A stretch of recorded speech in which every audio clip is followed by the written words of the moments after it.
Uma História de Amor e Fúria é um filme brasileiro de animação, dirigido por Luiz Bolognese, que estreou em 2013. Nele, a história do Brasil é narrada através das lutas e conflitos que moldaram o país e que ainda fazem parte da identidade nacional. O filme foi bem recebido e foi indicado ao Festival de Annecy, marcando a primeira vez que um representante brasileiro competiu no evento. A narrativa abrange mais de 500 anos de história, dividida em momentos-chave. No Brasil colônia, europeus e tribos indígenas travam batalhas que resultam em conquistas e derrotas sucessivas. O segundo período retrata a época da escravidão, destacando a Balaiada, um movimento marcado pelo confronto entre os militares liderados pelo Barão de Caxias e os revoltosos. Na metade do filme, os períodos da ditadura e da pós-ditadura apresentam um novo conflito entre a sociedade civil e a militar. Finalmente, o filme projeta um futuro em 2096, onde a água se torna um recurso tão valioso quanto o ouro, sendo o motivo principal das lutas pelo poder em um mundo transformado pela tecnologia. Apesar das críticas à narrativa condensada e ao tratamento maniqueísta da trajetória do protagonista, onde a história do Brasil é simplificada como uma sucessão de confrontos sangrentos entre opressores e oprimidos, a animação oferece uma perspectiva única. O protagonista, que morre e renasce para lutar em novas batalhas, evolui de guerreiro tupinambá a líder dos revoltosos na Balaiada, a guerrilheiro na ditadura e, finalmente, a jornalista no futuro. A supra-realidade da animação permite essa transmigração, justificando os grandes saltos no tempo e na história do Brasil. O personagem central sempre se posiciona ao lado daqueles que lutam por liberdade, direitos e melhores condições de vida, em oposição ao poder hegemônico. A Balaiada, retratada de forma menos didática e mais envolvente que nos livros de história, revela a relação legítima entre a Balaiada e o cangaço, questionando a versão oficial dos fatos e destacando a continuidade da luta popular por justiça. Uma cena marcante do filme é a morte de Manuel dos Anjos, que se transforma em um pássaro, simbolizando a perpetuidade da luta. Quando os militares, em vez de encontrarem seu corpo, veem apenas uma ave sobrevoando os companheiros sobreviventes, a animação estabelece uma conexão visual com o grupo de cangaceiros, reforçando a ligação entre os movimentos. Em entrevista à revista de cinema, o diretor Luiz Bolognese explicou a escolha da Balaiada como um dos episódios históricos do filme. Ficamos em dúvida entre a Balaiada, a revolta dos malês e a cabanagem. Escolhemos a Balaiada porque foi nesse momento que nasceu o cangaço e o Exército Brasileiro I.F. Schenker, 2013. Essa associação entre balaios e cangaceiros é valiosa, pois desafia a narrativa oficial e demonstra a continuidade da luta popular. A Balaiada, sendo um movimento precursor do cangaço, revela tanto diferenças quanto semelhanças com este. Enquanto a Balaiada foi um movimento pontual, o cangaço teve maior amplitude geográfica, duração e complexidade. A oscilante relação de Lampião com as autoridades e seu poder de negociação foram fundamentais para a sobrevivência e longevidade do movimento cangaceiro. Esses aspectos mostram que, tanto na Balaiada quanto no cangaço, a sublevação popular contra os desmandos governamentais consolidou um poder paralelo e resistente. A animação Uma História de Amor e Fúria não apenas reconta esses momentos históricos, mas também celebra a resistência e a luta contínua do povo brasileiro por justiça e liberdade. Se a Balaiada pode ser vista como um movimento precursor do cangaço, a análise de uma revolta se aplica também a outra. Nesse contexto, é crucial revisitar as figuras de herói, Duque de Caxias, e vilão, o balaio, líder do movimento. No final do século XX, às vésperas do Brasil completar 500 anos, muitos momentos e personagens fundamentais de nossa história foram revisados, em um processo determinante para a reconstrução da identidade nacional. Esse processo se baseou em uma leitura mais crítica dos fatos e na fusão das fronteiras entre ficção e história. Filmes como Carlota Joaquina, Princesa do Brasil, Desmundo e Baile Perfumado exemplificam essa reavaliação histórica.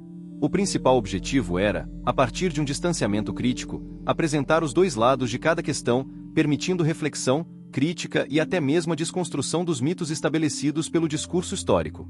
A nova análise do movimento da Balaiada, reforçada pela narrativa de uma história de amor e fúria, contrasta com o discurso histórico hegemônico, destacando as causas das revoltas e enfatizando o aspecto humano dos movimentos. Essa perspectiva crítica problematiza a manutenção da ordem a qualquer custo, evidenciando a vitória dos governantes e a derrota dos revoltosos por morte ou prisão. Assim como a Balaiada, o cangaço também se opôs ao Estado. Ações de figuras como Jesuíno Brilhante e Lampião, motivadas em parte pela vingança contra a polícia, revelam os abusos de poder cometidos por aqueles que deveriam proteger a ordem. A ambiguidade dos papéis de herói e vilão permeava todas as esferas de poder, incluindo a polícia, os donos de terra e os movimentos da balaiada e do cangaço. Este tipo de conflito é comum a todos os movimentos políticos e sociais, onde a violência e as tragédias estão presentes. Contudo, a luta pelos ideais e a coragem dos líderes revolucionários, como o Negro Cosme na balaiada, que foi erroneamente visto como um bandido sanguinário, destacam-se na narrativa. Hobsbawm descreve essa dualidade com o conceito de bandido social, referindo-se àqueles que, apesar de serem vistos como criminosos pelo Estado, são considerados heróis por suas comunidades. Muitos sertanejos entraram para o cangaço buscando ascensão social, proteção para suas famílias e propriedades. A política do medo, o poder extraoficial e o mito da justiça social eram aspectos da vida no cangaço, representando uma chance de alcançar o que o poder oficial não garantia. Essa é uma semelhança entre os balaios e os cangaceiros, que viam o levante como a única forma de lutar por melhores condições de vida e sobrevivência. Esse contínuo ciclo de dominação e resistência, amplamente explorado em uma história de amor e fúria, destaca a perpetuidade das lutas sociais no Brasil. Ao revisitar esses episódios históricos sob uma lente crítica, o filme não apenas narra eventos passados, mas também ressoa com as questões contemporâneas, mostrando que os desafios enfrentados por aqueles que lutaram pela justiça e liberdade ainda são relevantes. No cenário futuro de 2096, o filme projeta um Brasil onde a água se torna o recurso mais valioso, transformando-se na nova causa de conflitos e lutas pelo poder. Essa visão futurista não apenas intensifica a narrativa, mas também serve como uma metáfora poderosa para as batalhas atuais e futuras pelo controle de recursos naturais e pela sobrevivência em um mundo cada vez mais desigual. A escolha de Bolognese de alternar entre diferentes períodos históricos e um futuro distópico ressalta a ideia de que a luta pela justiça e pela igualdade é uma constante na história humana. O protagonista, que renasce em diferentes épocas para enfrentar novas batalhas, simboliza a persistência do espírito revolucionário e a esperança de mudança. Uma história de amor e fúria também se destaca por sua animação inovadora e pelo uso de elementos de ficção científica para contar uma história profundamente enraizada na realidade brasileira. A estética visual do filme, combinada com uma narrativa rica e multifacetada, cria uma experiência cinematográfica envolvente que desafia o espectador a refletir sobre o passado e a considerar o futuro. A crítica ao maniqueísmo na representação histórica é válida, mas também é importante reconhecer o papel do filme em provocar o debate e estimular uma reavaliação dos eventos históricos. Ao simplificar certos aspectos da história, o filme pode abrir espaço para uma discussão mais ampla sobre as complexidades e nuances dos movimentos sociais e das figuras históricas. Em suma, uma história de amor e fúria é mais do que uma animação sobre eventos passados. É uma obra que convida à reflexão sobre as lutas contínuas pela liberdade e justiça no Brasil. Ao revisitar a balaiada, o cangaço e outros momentos cruciais, o filme oferece uma perspectiva crítica e instigante, lembrando-nos de que a história é um campo de batalha onde os oprimidos continuamente lutam por seus direitos e pela dignidade. Essa questão vai além do aspecto antropológico que o diretor de Uma História de Amor e Fúria quis enfatizar. Relaciona-se também à hierarquia e ao escalonamento social, próprios da filosofia marxista. As diferenças entre os grupos sociais e os conflitos que elas geram são centrais tanto na balaiada quanto nos outros episódios históricos representados no filme de Bolognese. Assim como na balaiada, o cangaço surgiu como um grito da sociedade civil contra o poder hegemônico.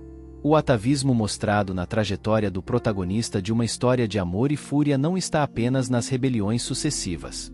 Ele aparece também nos diferentes modos de nomear as classes participantes dos conflitos: ricos e pobres, patrão e operário, colonizador e colonizado, senhor e escravo, dominante e dominado. Mudam os nomes, muda a história, mas a política de dominação permanece,